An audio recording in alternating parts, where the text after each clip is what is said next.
The discharge nurse handed me a plastic bag with my belongings, wallet, watch, the paperback I never opened, and asked if my ride was on the way. I told her yes. I didn't have a ride. My son had blocked my number 3 days after my stroke. I found out the way you find out about things you're not supposed to know, by accident. I called from the landline in my hospital room, and it rang twice and went to voicemail. Then I called again from a nurse's cell phone, borrowing it under the pretense of trying a different number, and it picked up on the first ring. His voice casual, unsuspecting. "Dad?" And then silence when he realized what had happened. He didn't hang up. He just went quiet in a way that told me everything. "I'll call you back," he said. He never did. So there I was, 63 years old, standing in the discharge lobby of St. Michael's in Toronto, holding a plastic bag and wearing the same clothes I'd been admitted in. A gray flannel shirt, dark jeans, one shoe slightly looser than the other, because my left foot had swollen during the first 2 days. The January air was coming through the automatic doors every time someone walked in or out, and I kept telling myself I wasn't cold, but I was shaking. Whether that was the cold or something else, I honestly couldn't say. My apartment was in Scarborough, 40 minutes by subway, if the line 2 wasn't delayed. I had my Presto card in my wallet. I had $11 in cash. I had a discharge package, 7 pages of instructions I was supposed to follow for the next 6 weeks, including a note that said, underlined twice, "Do not travel alone for the first 72 hours following discharge." I looked at the note. I looked at the doors. I thought about calling a cab and decided against it. $11 wouldn't get me past Broadview. The plan, such as it was to walk to the subway. It was only 4 blocks. I'd been walking laps around the neurology ward since day 2, the physiotherapist's orders, so I knew my legs worked. They worked slowly, and my left hand still tingled when I held anything heavier than a coffee cup, but they worked. I made it to the first set of doors. "Mr. Whitfield?" I turned around. He was standing by the admissions desk, tall, maybe 50, in a navy wool coat that looked like it had been pressed that morning. I didn't recognize him immediately. You don't always recognize people outside of the context where you know them. He looked like someone's lawyer or maybe someone's father coming to pick up a kid. Then I saw the ID badge clipped to his breast pocket, and I recognized his name before I recognized his face. Dr. Callum Reed, my neurologist. "Were you about to walk out?" he said. "I was discharged, I know." I signed the paperwork. He came toward me, and there was something in his expression I couldn't quite read. Not pity, exactly. Something more careful than that. "Do you have someone coming?" I almost said yes again. It had worked on the nurse. But I looked at him, and I thought, he already knows. Doctors always know. He'd been in the room when I'd listed my emergency contact as my son and given the number that was now blocked. And he'd watched the ward clerk try the number twice and reach voicemail. And he'd watched me tell her it was fine. My son was just busy. He'd be here. "No," I said. He was quiet for a moment. "Come with me," he said. He took me to his office on the 4th floor. Not a consultation room, his actual office, with books on the shelves and a framed photo of 2 kids on the desk and a coffee machine that looked like it cost more than my first car. He poured me a cup without asking and set it on the corner of the desk and sat down across from me. "I'm going to ask you something," he said. "And I want you to answer honestly, not the way you think I want to be answered. All right. Do you have anyone? Family? Friends? Someone you can call tonight who will actually pick up?" I held the coffee cup with both hands because the warmth helped with the tingling. I thought about my son.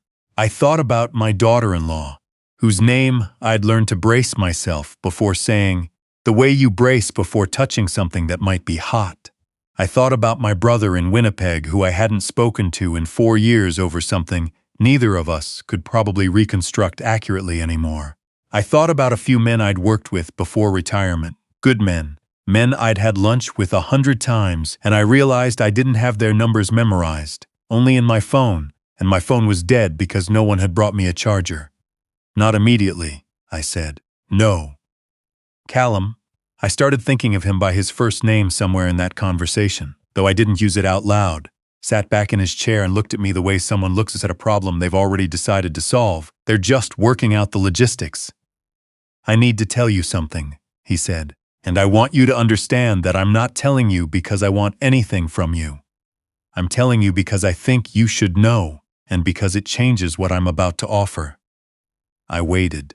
Do you remember a winter? It would have been around 1989, maybe 1990, when you were teaching at Rosedale Heights? Grade 10 English. I looked at him. Of course I remembered.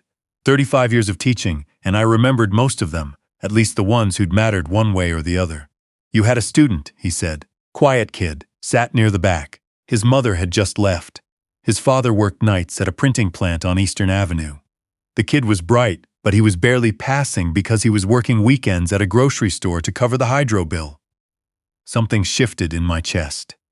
You stayed after class with him, Callum said, 3 times a week for the entire second semester. You wrote him a reference letter for a scholarship he didn't think he'd get. You told him, and he still remembers the exact words. You told him, the fact that you're still here is evidence enough that you deserve to be. I set down my coffee cup because my hands had started shaking in a different way. He got the SAW scholarship, Callum said. He got into Western, pre-med. I looked at him. I looked at his ID badge. I thought about a boy with a second-hand backpack and an essay about the old man and the sea that was the best piece of writing I'd seen from a 15-year-old in a decade of teaching. Callum, I said. Not a question. Just his name out loud for the first time. I've thought about you a lot over the years, he said. I looked you up once, maybe 15 years ago. You'd moved schools. I don't know what I thought, that I'd missed my moment, that too much time had passed. He paused. And then your chart came across my desk on Wednesday morning, and I read your name, and I sat in my car for 10 minutes before I came in. I didn't say anything. There wasn't anything to say. So, he said, here is what I'm offering, and you're allowed to say no, and I won't be offended, and it won't affect your care in any way whatsoever. He said this very clearly, like someone who was used to being precise about things. My wife and I have a guest suite on the main floor of our house in Leaside. It has its own entrance and its own bathroom, and it's not being used. I'd like you to stay there for the next 6 weeks while you complete your recovery. We'd arrange your follow-up appointments, your physio, your medications. You would be under no obligation of any kind. You'd be a guest. The room was very quiet.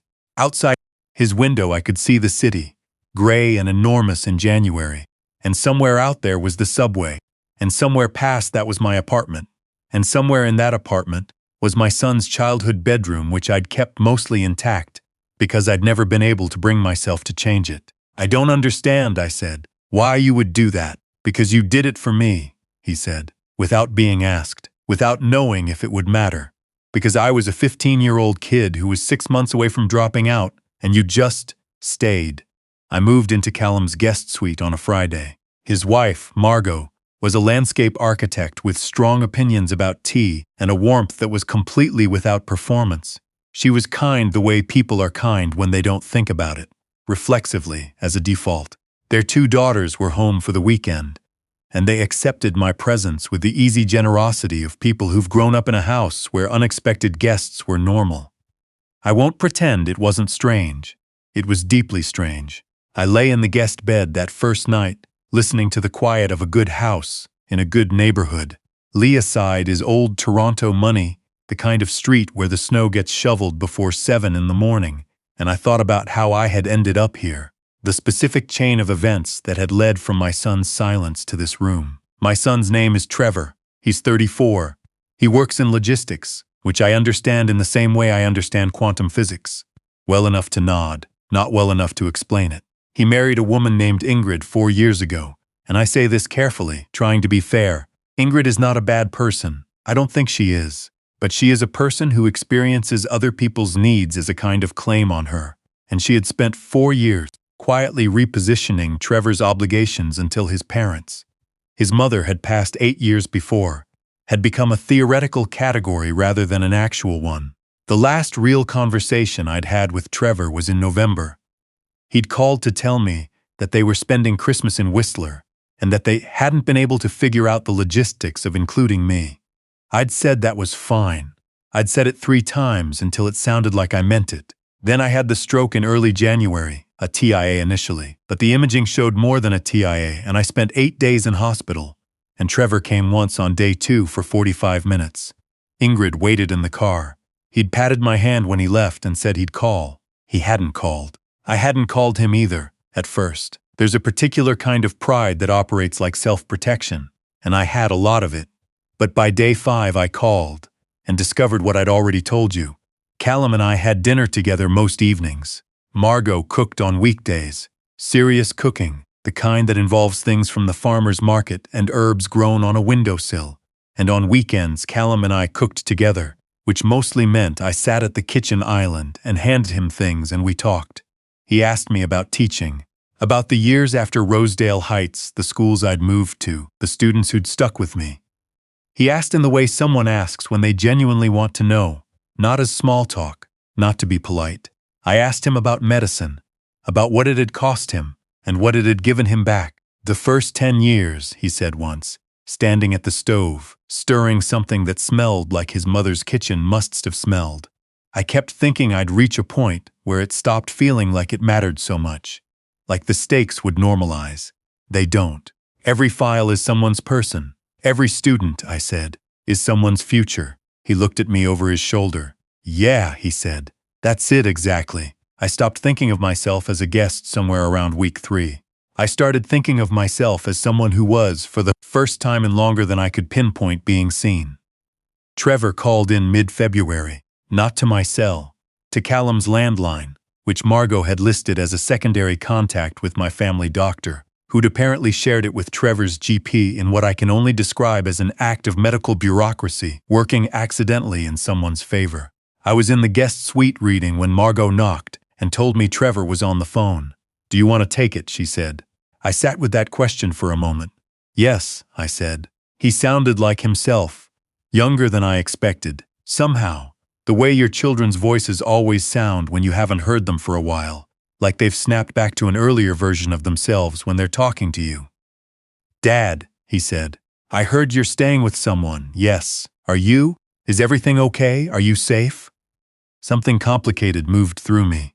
The fact that he was asking now, 6 weeks late, with a tremor in his voice that was real.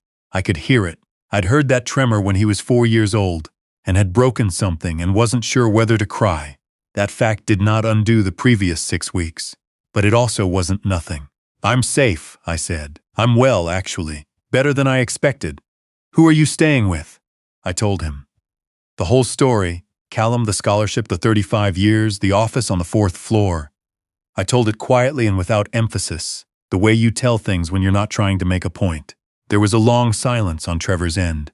Dad, he said, I'm sorry. 3 words. They didn't fix anything. They weren't supposed to. But they were said into a telephone on a February evening by my 34-year-old son, who had inherited my same stubbornness and my difficulty admitting things, and they cost him something, and I knew it. I know you are, I said. I want to come see you. Okay. Can I? Is that okay? To come there? Trevor, I said. You're my son. Of course it's okay. He came the following Saturday. Alone. I noticed that, alone, but I didn't say anything about it. He sat in Callum's living room, and Margot brought tea, and then made herself scarce with the grace of a woman who understands rooms.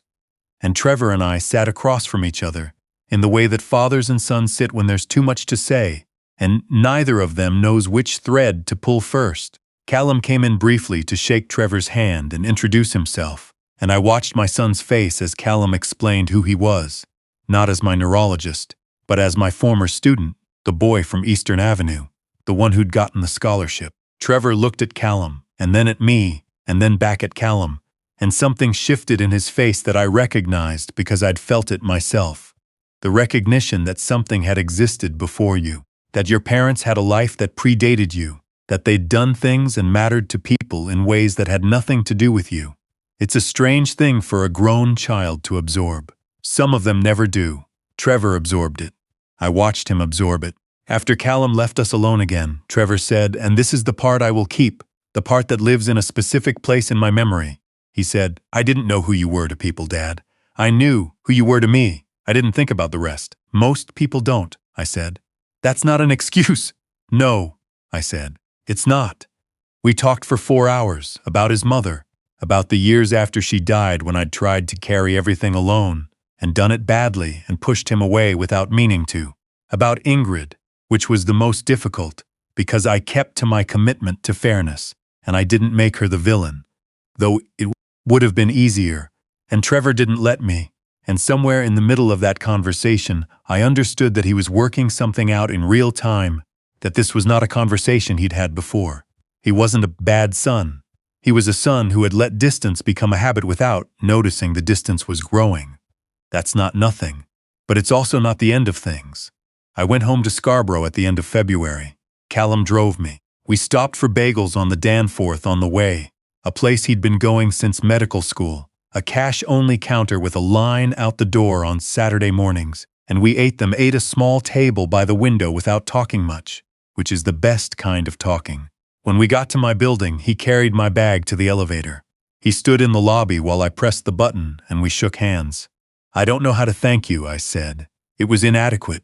I knew it was inadequate. "You already did," he said. 35 years ago, staying after class. I thought about the boy I'd stayed for, the quiet one at the back, the essay about the old man and the sea, the scholarship letter I'd written on a Sunday afternoon on my kitchen table, because something in me had said this kid needs someone to say it out loud. I hadn't thought of it as significant. I'd thought of it as the thing you do, the small, obvious, available thing. "I hope your son keeps showing up," Callum said. "I think he's trying," I said. "That's enough for now." The elevator opened. I stepped in. And as the doors closed, I thought about something Margot had said to me in my last week there, offhandedly, while she was watering her windowsill herbs. Sometimes the family you end up with isn't the one that was obvious. She'd been talking about something else entirely. But I took it with me anyway. Trevor calls on Sundays now. Not every Sunday, we're not there yet, but most of them. He called last week, and we talked for almost an hour about nothing in particular, the Leafs, and whether I'd tried the new physiotherapist and what he was reading. And it was the most ordinary conversation. And also, underneath it, something that had been broken was being mended. Slowly, the way bones mend after a fracture, quietly, from the inside without announcement. Callum and I have dinner once a month. His daughters call me their honorary grandfather, which I find both embarrassing and better than almost anything I've been called. I taught for 35 years. I stayed after class when it mattered. I wrote letters for kids who needed someone to say they deserved a chance. I didn't do those things to be paid back. I want to be clear about that. I did them because they were what was in front of me to do. But I'll tell you this, as someone who is 63 years old and has been both the person in the lobby with a plastic bag and the person who got to stay for something, kindness has a long memory, longer than any of us expect, and sometimes it finds its way home through doors you forgot you ever opened.